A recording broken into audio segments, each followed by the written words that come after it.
Behind the golden gates of Kensington Palace, a storm was brewing that would forever change how the British royal family handles its most guarded secrets. When Prince William discovered that someone within their inner circle had been secretly feeding intimate details about Princess Kate's private struggles to the media, his response was swift, decisive, and absolutely final. The man who would one day be king had drawn a line in the sand that no one would be allowed to cross again.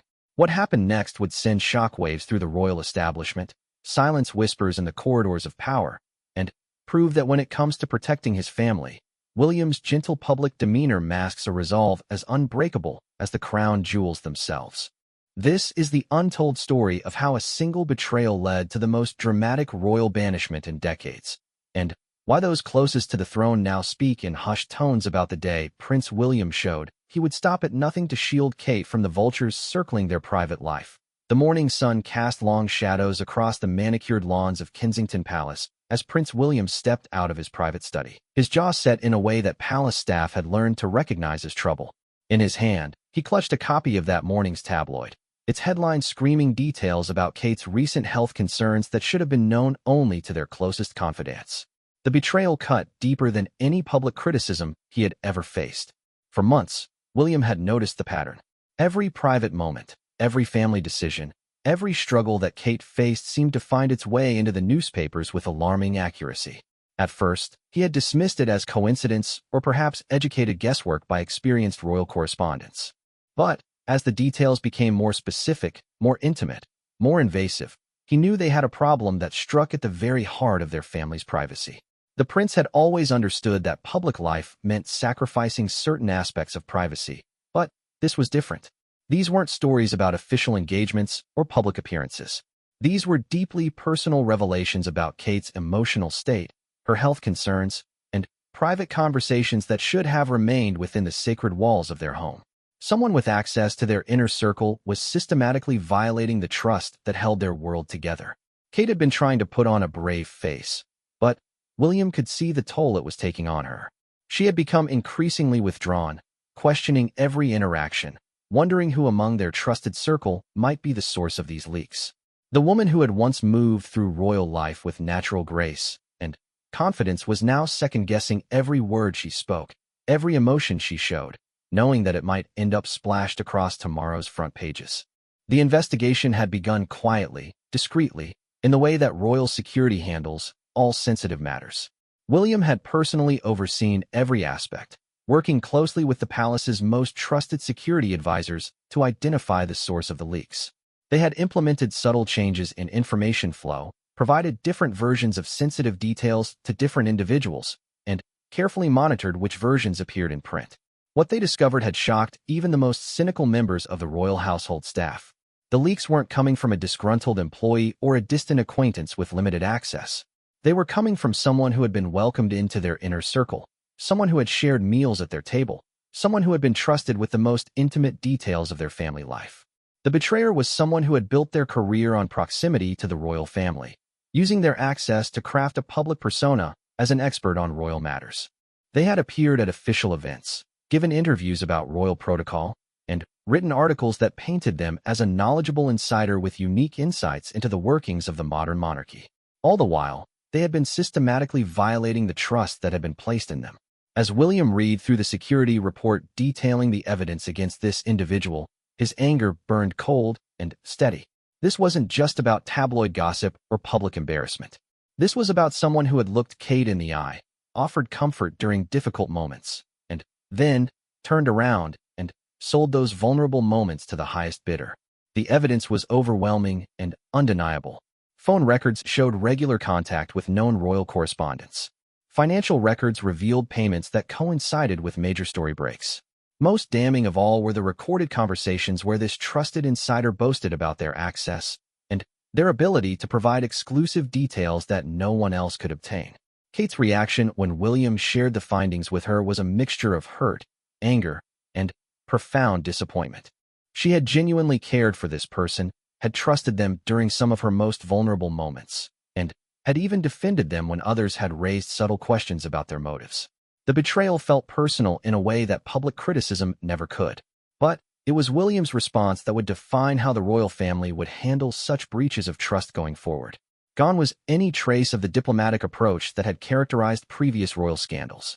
This was not a matter for quiet words or gentle discouragement. This was war, and William intended to win it decisively. The prince convened a meeting with the most senior members of the royal household, laying out the evidence and making his intentions crystal clear. This individual would not merely be distanced from royal circles or quietly discouraged from their activities. They would be completely and permanently cut off from any access to royal events, royal sources, or royal information. More significantly, William made it clear that anyone who continued to associate with this individual professionally or provided them with any information about royal activities would face the same fate. The message was unmistakable. Loyalty to the royal family meant choosing sides, and there would be no middle ground. The legal team was instructed to explore every possible avenue for action against the betrayer. While the royal family traditionally avoided public legal battles, William was prepared to break with precedent if necessary. Confidentiality agreements would be enforced to the letter. Any future violations would be met with the full force of the law. Palace communications staff were given strict instructions about how to handle any inquiries about this individual. They were no longer to be acknowledged as a credible source or royal expert. Any publication that continued to present them as having insider knowledge would find their access to official royal information severely restricted. The household staff was briefed on the new security protocols that would govern access to the family's private spaces and personal information. Background checks would be more thorough. Access would be more limited. The era of casual trust was over, replaced by systematic verification and careful monitoring. As word of William's decisive action spread through royal circles, the reaction was swift and telling. Those who had genuine loyalty to the family rallied behind the prince's position, understanding that protecting Kate and the children was paramount. But others, particularly those who had built careers on trading royal gossip, suddenly found themselves facing an uncomfortable choice between access and easy money. The betrayer themselves initially attempted to downplay the situation, claiming that their relationship with the royal family was being mischaracterized and that they had always acted ethically in their reporting and commentary. But as doors began closing and sources dried up, the reality of their situation became undeniable. William's statement, when it came, was brief but devastating in its finality. Without naming the individual directly, he made it clear that certain people had violated the trust placed in them and would no longer have any association with the royal family. The language was diplomatic, but the message was unmistakable. This was not a temporary cooling-off period, but a permanent severing of all ties. The impact extended far beyond the immediate betrayer. Other royal insiders suddenly found themselves examining their own conduct, wondering if they had crossed lines or violated trusts in their pursuit of influence or information. The message was clear. William was watching, and he would not hesitate to act against anyone who threatened his family's privacy and security. Kate, meanwhile, began the slow process of healing from the betrayal. William's decisive action had shown her that he would move heaven and earth to protect her, but the wounds of having her trust violated so thoroughly would take time to heal. She became more selective about who she allowed into her inner circle, more cautious about sharing personal struggles, more aware of how her words and emotions might be weaponized against her. The children, George, Charlotte, and Louis, were largely shielded from the details of what had happened, but they couldn't help but notice the changes in security protocols and the more guarded atmosphere around certain interactions. William and Kate worked hard to maintain a sense of normalcy for them while ensuring they understood the importance of discretion and loyalty. As the dust settled from William's dramatic action, one thing was perfectly clear. The prince had sent a message that would echo through royal circles for years to come. Those who betrayed the trust of his family would face consequences swift, severe, and permanent.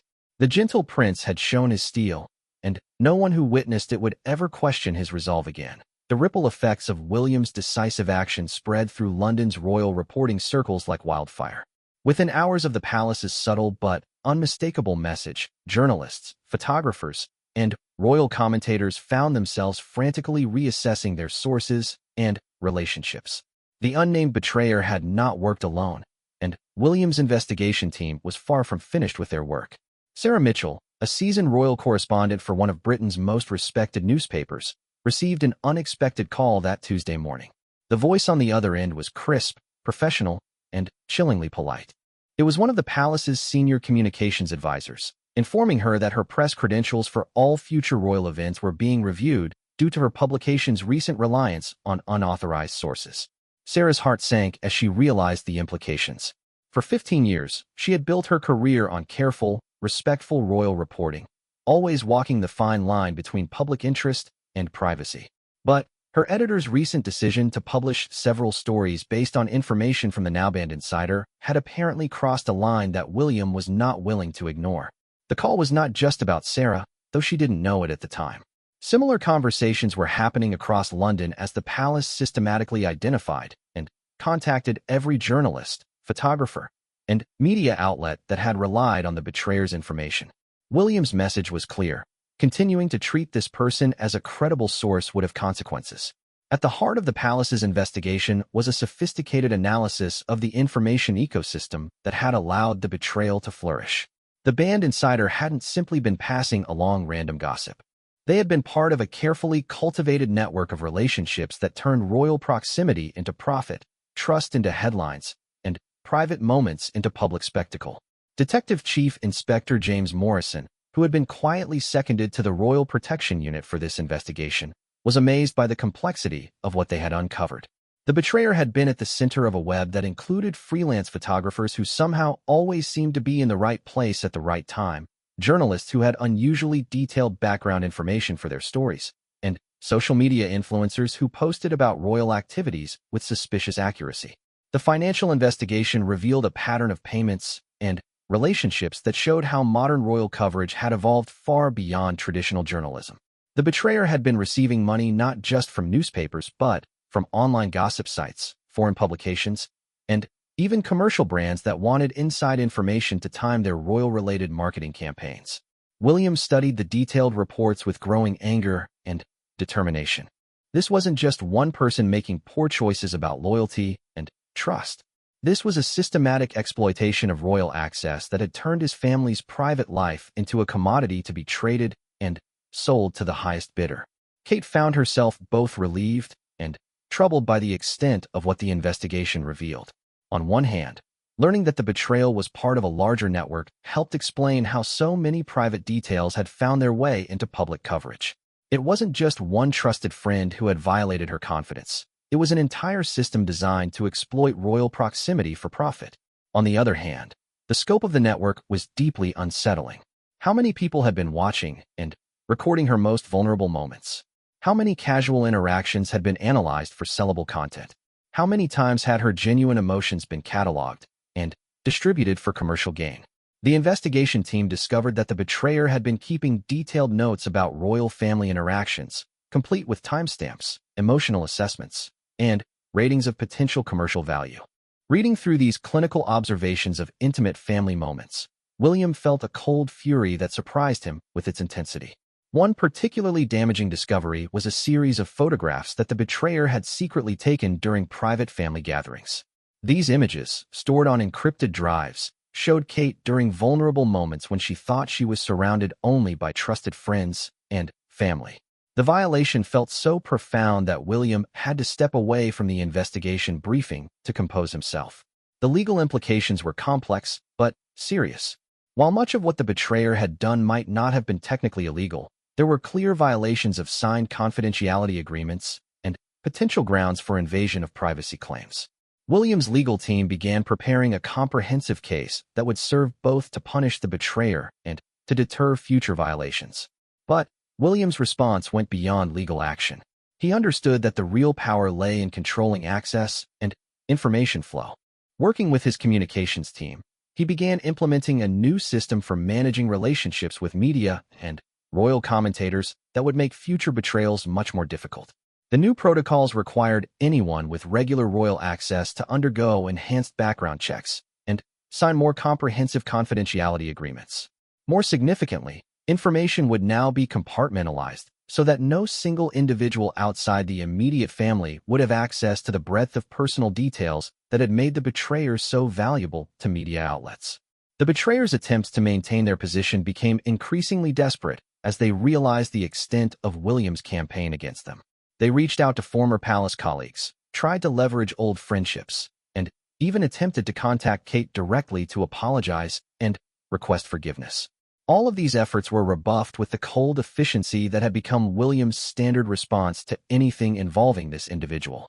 More devastating was the systematic dismantling of the betrayer's professional network. Publications that had relied on their insights found themselves cut off from palace briefings and official information. Photographers who had worked with them discovered that their applications for event credentials were being rejected without explanation. The message was clear. Association with the betrayer was professional suicide for anyone who wanted to continue covering the royal family. The broader media reaction was mixed and revealing. Established royal correspondents who had built their careers on ethical reporting largely supported William's actions, understanding that the betrayer's conduct had made their jobs more difficult by increasing palace suspicion of all media relationships. They recognized that trust was the foundation of their access, and that systematic violation of that trust threatened everyone's ability to do legitimate royal reporting. However, some media outlets and commentators criticized William's response as heavy-handed and potentially damaging to press freedom. They argued that public figures, even royals, should expect intensive scrutiny and that attempting to control information flow was inappropriate in a democratic society. William was unmoved by these criticisms. In his view, this wasn't about legitimate journalism or public accountability. This was about someone who had been welcomed into his family's private circle and had systematically exploited that trust for personal gain. The distinction between public interest and private exploitation was clear to him, even if some media outlets chose not to recognize it. The human cost of the betrayal was becoming clearer as Kate began working with a counselor to process the violation of trust she had experienced. The therapist helped her understand that her feelings of betrayal, anger, and subsequent difficulty trusting new people were normal responses to such a systematic violation of her privacy and emotional safety. William found himself dealing with his own emotional response to the situation. His natural inclination toward diplomacy and measured responses had been overwhelmed by his protective instincts toward Kate and their children. The intensity of his anger surprised him, but he was learning not to apologize for putting his family's well-being above traditional royal protocol. The children were carefully shielded from most of the details, but they couldn't help but notice changes in how visitors were screened and how carefully their parents chose what to share in mixed company. William and Kate worked to explain these changes in age-appropriate ways while maintaining the children's sense of security and trust in the people around them. As weeks passed, the effectiveness of William's strategy became undeniable. The betrayer found themselves increasingly isolated, with former colleagues and media contacts distancing themselves to preserve their own relationships with the palace. Their attempts to reinvent themselves as an independent royal commentator failed as their credibility evaporated along with their access to insider information. The investigation also uncovered evidence that the betrayer had been planning to write a tell-all book about their time in royal circles, complete with intimate details and private conversations that would have caused immense damage to the family's privacy and reputation. William's swift action had prevented this final violation, but the knowledge of what had been planned only strengthened his resolve to ensure that this individual never again had the opportunity to exploit royal trust. By the time the immediate crisis had passed, William had fundamentally changed how the royal household approached relationships with outsiders. The era of casual access and informal trust had been replaced with systematic verification and careful monitoring. It was a sad necessity, but one that would protect his family from future betrayals while still allowing them to maintain meaningful relationships with genuinely trustworthy individuals. The transformation of Kensington Palace in the weeks following William's decisive action was subtle but unmistakable to those who knew what to look for. Where once there had been an atmosphere of cautious openness, there was now a systematic approach to security that extended far beyond physical protection into the realm of information and emotional safety. Margaret Thompson, who had served as Kate's private secretary for 3 years, noticed the changes immediately. The morning briefings that had once been informal discussions about the day's schedule now included detailed assessments of who would be present at each event, their background, their media connections, and their history of discretion. Every interaction was now viewed through the lens of potential security risk. The new protocols were extensive and sometimes heartbreaking in their necessity. Longtime family friends found themselves subject to background checks and confidentiality agreements before being invited to private gatherings. Staff members who had previously enjoyed relatively casual access to family areas now faced restricted movements and enhanced monitoring. The cost of protecting the family's privacy was the loss of the relaxed, trusting atmosphere that had made Kensington Palace feel like a home rather than just an institution. William struggled with these changes, knowing that they were necessary but hating what they represented. He had always prided himself on maintaining as normal a family life as possible within the constraints of royal duty. The systematic approach to trust and verification felt like a fundamental shift in how they would live their lives, and he mourned the innocence that had been lost. Kate's adjustment to the new reality was perhaps the most difficult to watch. She had always been naturally warm and open, quick to trust, and generous with her friendship. The betrayal had wounded something fundamental in her approach to relationships, and the new security measures served as daily reminders of why such caution was necessary. Dr. Elizabeth Warner, the counselor who was helping Kate process the betrayal, noted how the systematic violation of trust was affecting not just Kate's ability to form new relationships, but her confidence in her own judgment. If she had been so wrong about someone she had trusted deeply, how could she trust her instincts about anyone else? The investigation team, meanwhile, was uncovering the full scope of how modern technology had enabled the betrayal. Hidden recording devices, sophisticated photography equipment, and encrypted communication systems had allowed the betrayer to document and share private moments with a level of detail that would have been impossible in previous generations. Detective Morrison's team found evidence that the betrayer had been using social media monitoring tools to track even Kate's private online activities, analyzing her digital footprint for clues about her emotional state, health concerns, and family plans. The level of surveillance was so comprehensive that it amounted to digital stalking, turning every aspect of Kate's life into potential content for public consumption. The financial investigation revealed that the betrayer's operation had been far more lucrative than anyone had initially realized. Payments from multiple media outlets, foreign publications, and commercial entities had created a steady income stream that incentivized increasingly aggressive information gathering. The betrayer hadn't just been sharing gossip. They had been running a sophisticated intelligence operation with Kate and William's private life as the primary target. William's response to these revelations was to implement security measures that went far beyond traditional royal protection. Cybersecurity experts were brought in to audit all of the family's digital communications and online activities. Counter-surveillance specialists swept their private spaces for hidden devices. Even their most trusted staff members were required to use secure communication channels and follow strict protocols for discussing family matters. The legal battle that emerged from William's investigation was unprecedented in its scope and implications.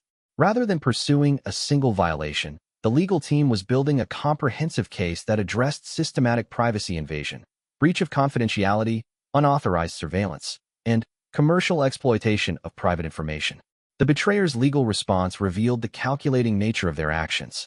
Rather than showing remorse or seeking forgiveness, they attempted to claim that their activities were legitimate journalism protected by press freedom principles.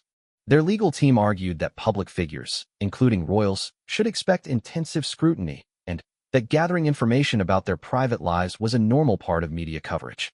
William found this legal strategy particularly offensive because it completely ignored the personal relationship and trust that had been violated. This wasn't a case of aggressive journalism by strangers. It was a systematic betrayal by someone who had been welcomed as a friend and confidant. The public relations battle that accompanied the legal proceedings was equally important. The betrayer and their supporters in certain media circles attempted to frame William's actions as an attack on press freedom and democratic accountability. They portrayed themselves as a victim of royal power being used to silence legitimate criticism and investigation.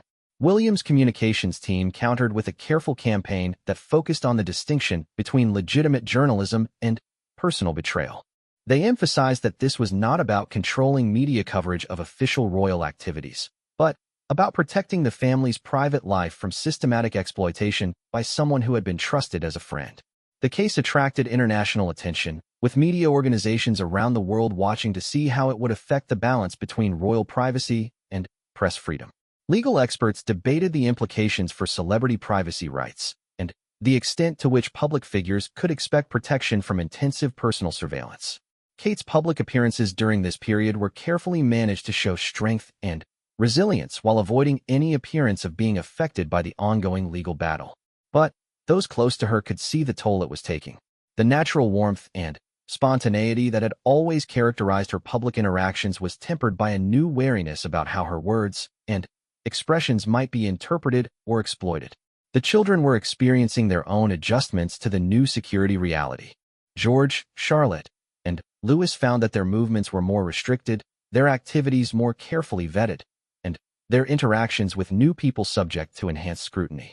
William and Kate worked hard to explain these changes without frightening their children or making them feel that they couldn't trust anyone outside their immediate family. The new protocols extended to the children's education and social activities. Their schools were required to implement enhanced security measures and confidentiality protocols. Playdates with friends became subject to background checks and signed agreements. Even seemingly innocent interactions with other parents required careful consideration of potential security risks. The broader royal family was also affected by William's new approach to security and trust. Other family members found their own relationships and activities subject to increased scrutiny as William insisted that the entire family adopt more stringent privacy protection measures. Some welcomed the enhanced security, while others chafed at the restrictions and formality. The palace staff underwent the most comprehensive security review in decades. Long-serving employees who had never been questioned about their loyalty found themselves subject to detailed background checks and required to sign new, more restrictive confidentiality agreements. Some chose to leave rather than accept the new terms, while others embraced the enhanced security as necessary protection for the family they served. The investigation revealed that the betrayer had also been targeting other members of the royal family, gathering information about their private lives and relationships that could be sold to media outlets. This discovery led to a coordinated response across all royal households, with enhanced security protocols being implemented throughout the entire royal establishment. William's determination to see the legal case through to its conclusion sent a clear message to anyone else who might be tempted to exploit royal trust for personal gain. The days of quiet warnings and diplomatic solutions were over. Anyone who betrayed the family's confidence would face the full consequences of their actions, regardless of their previous relationships or status. The case also prompted a broader examination of how the modern media landscape had created incentives for increasingly aggressive information gathering about public figures. The combination of 24-hour news cycles, social media demand for constant content, and commercial pressures to find exclusive stories had created an environment where systematic privacy violation could be highly profitable.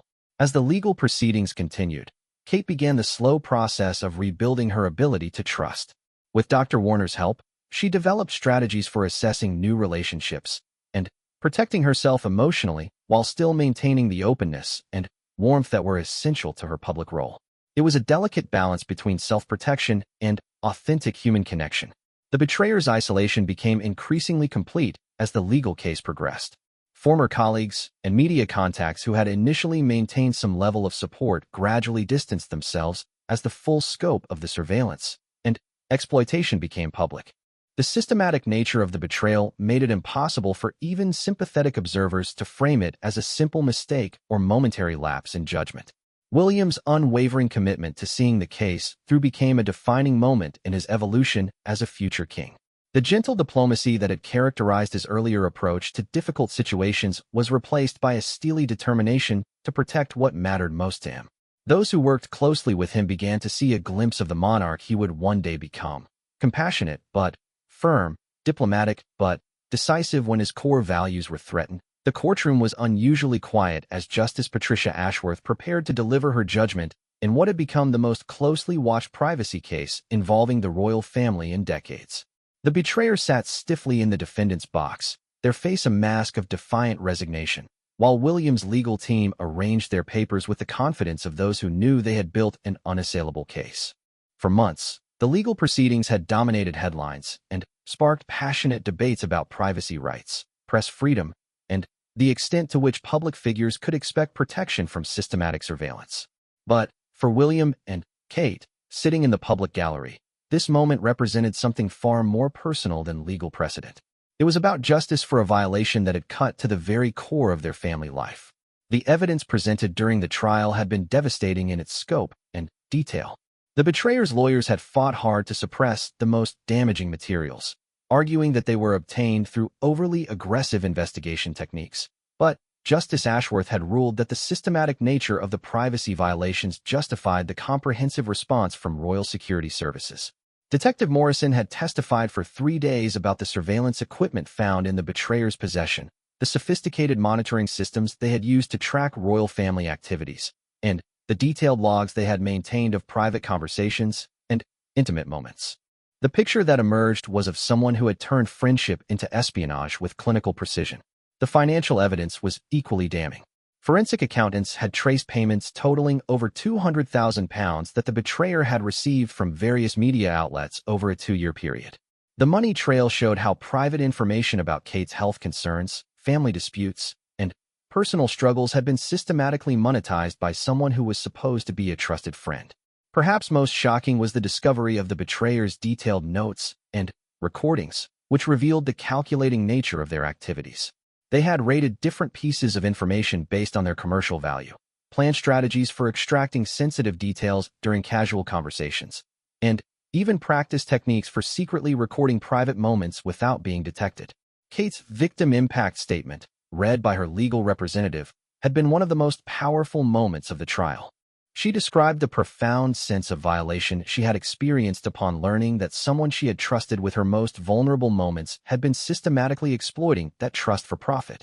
The statement detailed how the betrayal had affected her ability to form new relationships, her confidence in her own judgment, and her sense of safety in what should have been private spaces. William's statement had been equally compelling, focusing on his role as a father and husband trying to protect his family from exploitation. He described the impossible position of needing to maintain public relationships and royal duties while protecting his wife and children from those who would abuse their access for commercial gain. The statement emphasized that this was not about controlling legitimate media coverage, but about preventing the systematic violation of family privacy by trusted insiders. The betrayer's defense had attempted to frame their actions as legitimate journalism, arguing that gathering information about public figures was a normal part of media coverage and that the royal family should expect intensive scrutiny. Their legal team claimed that the harsh response from William was an abuse of royal power designed to intimidate other potential critics or investigators. But this defense crumbled under cross-examination when it became clear that the betrayer had never been a professional journalist and had no legitimate editorial purpose for the information they had gathered. The systematic nature of the surveillance, the commercial motivations, and the violation of personal relationships made it impossible to claim journalistic privilege or public interest justification. Expert witnesses had testified about the psychological impact of systematic privacy violation, explaining how the betrayer's actions constituted a form of intimate terrorism that could have long-lasting effects on victims' mental health and ability to trust.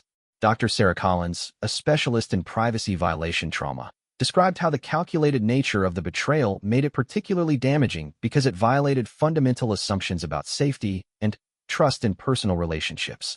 The international media attention surrounding the case had created additional pressure on all parties involved.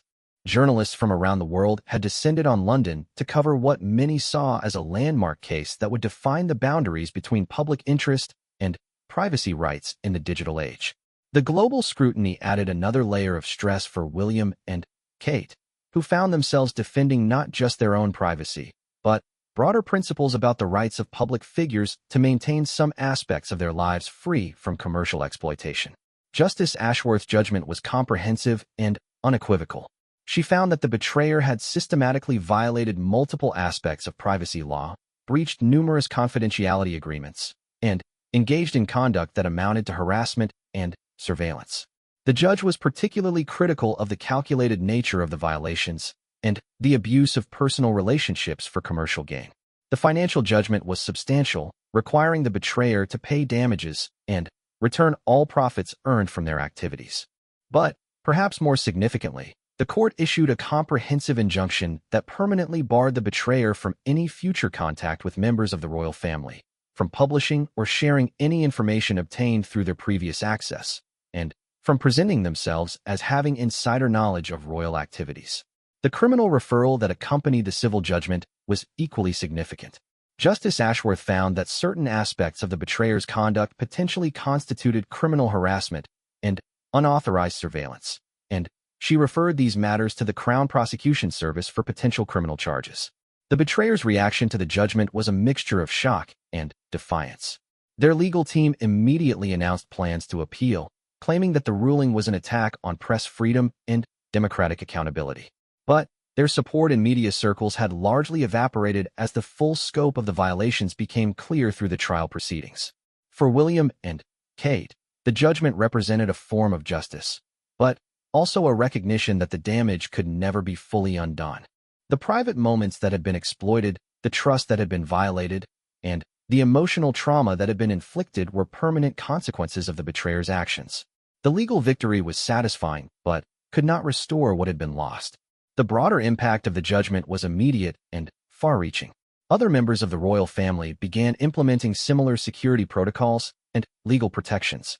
Media organizations started reviewing their relationships with freelance contributors and insider sources, recognizing that the legal landscape had shifted significantly in favor of privacy protection. The case also prompted legislative discussions about strengthening privacy laws and increasing penalties for systematic surveillance of public figures. Politicians from across the political spectrum recognized that the digital age had created new vulnerabilities that existing laws were inadequate to address. Kate's healing process continued with the support of Dr. Warner and a growing circle of genuinely trusted friends and family members. The judgment had provided a sense of vindication and closure, but the work of rebuilding trust and confidence in relationships was ongoing. She was learning to distinguish between appropriate caution and paralyzing fear, between protecting herself and isolating herself. The children had been carefully shielded from most details of the trial, but they couldn't help but notice the media attention and the additional security measures that had been implemented. William and Kate worked to explain these changes in ways that wouldn't frighten their children while helping them understand the importance of being careful about what they shared with others. The palace's communication strategy during and after the trial had been carefully calibrated to send clear messages about the consequences of violating royal trust while avoiding any appearance of trying to intimidate legitimate journalists or suppress fair criticism. The distinction between criminal exploitation and legitimate journalism was emphasized repeatedly in official statements and briefings. The betrayers' attempts to maintain their public profile after the judgment were largely unsuccessful. Media organizations that had previously welcomed their commentary now distanced themselves, recognizing that association with someone who had been found guilty of systematic privacy violation was damaging to their own credibility. The betrayer found themselves professionally isolated and financially devastated by the legal costs and damages.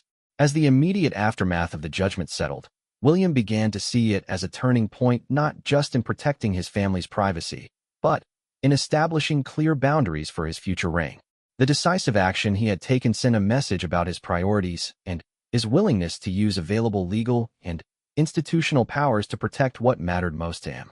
The case had also strengthened William's relationship with Kate, who had seen her husband's determination to protect their family even when it meant taking unprecedented legal action and facing international scrutiny. The shared experience of fighting back against systematic exploitation had brought them closer together and reinforced their commitment to facing future challenges as a unified team.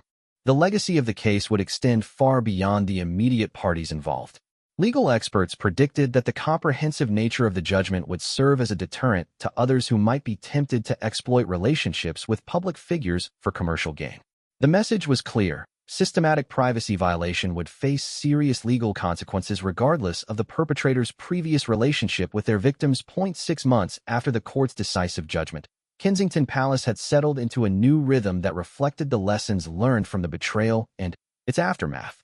The changes were profound but subtle, visible only to those who understood the delicate balance between royal accessibility and family protection that William and Kate were working to maintain.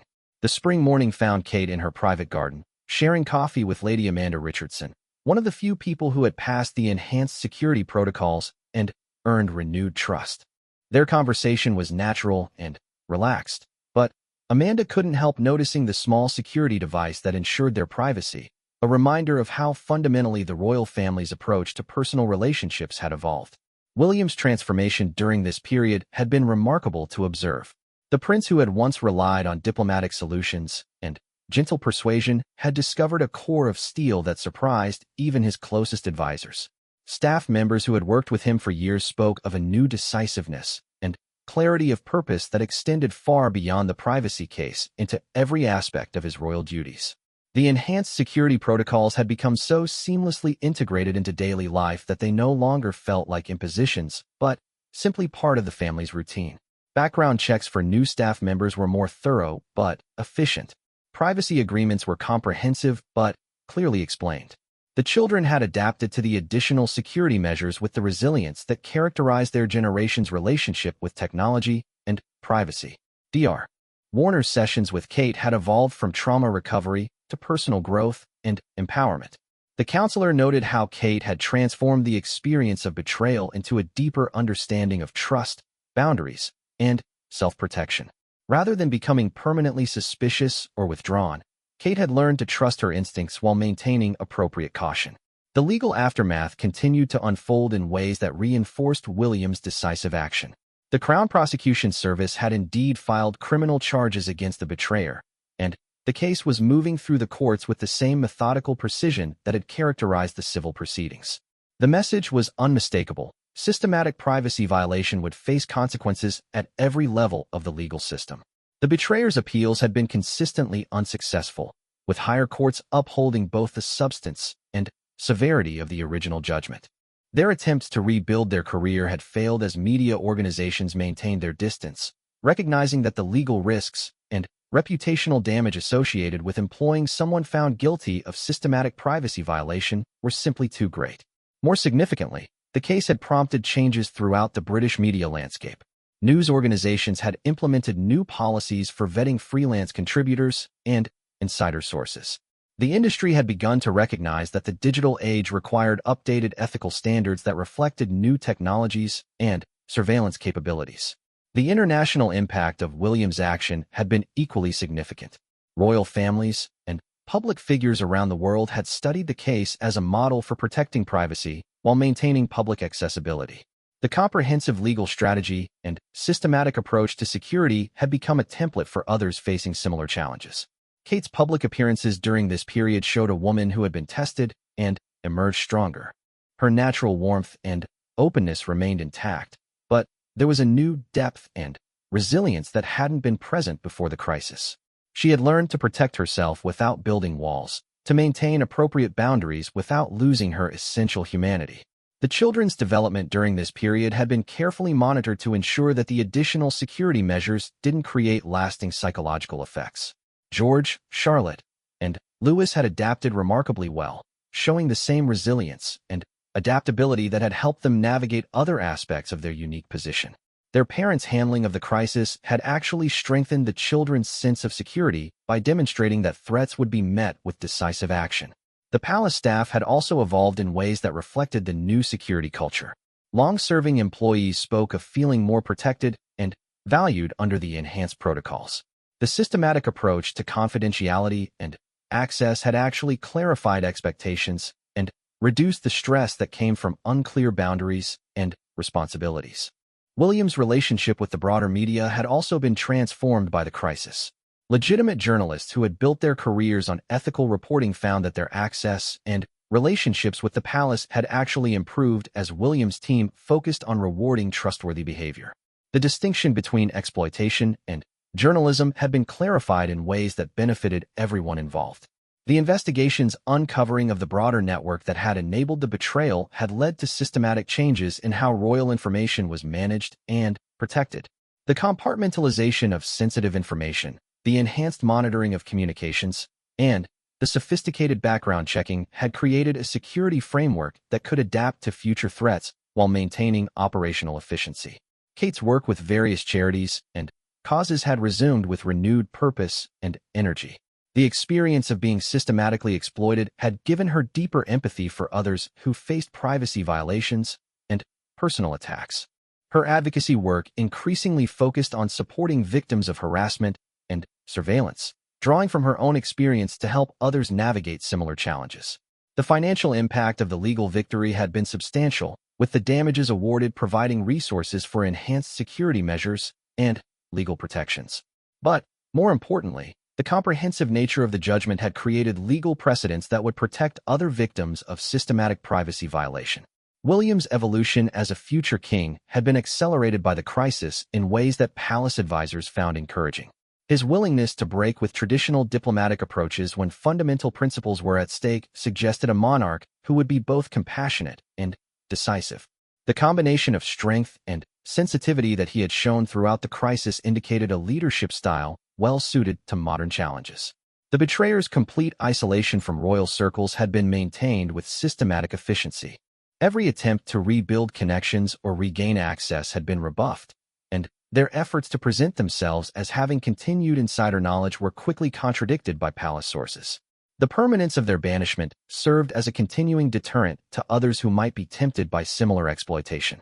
The case had also strengthened relationships within the royal family, as other members recognized the importance of William's decisive action. The enhanced security protocols had been adopted across all royal households, creating a coordinated approach to privacy protection that reflected shared values and mutual support. As the first anniversary of the betrayal approached, Kate reflected on how the experience had changed her understanding of trust, resilience, and self-protection. The woman who had once trusted easily and openly had learned to trust wisely and strategically without losing her essential warmth and humanity. The growth was painful but profound, preparing her for future challenges with greater strength and wisdom. William's final statement on the matter, issued as the criminal case concluded with additional convictions, was characteristically brief but powerful. He emphasized that protecting family privacy was not about avoiding accountability or controlling legitimate criticism, but about maintaining basic human dignity in the face of systematic exploitation. The statement concluded with a clear message that such protection would remain a priority throughout his public service. The legacy of William's decisive action extended far beyond the immediate case.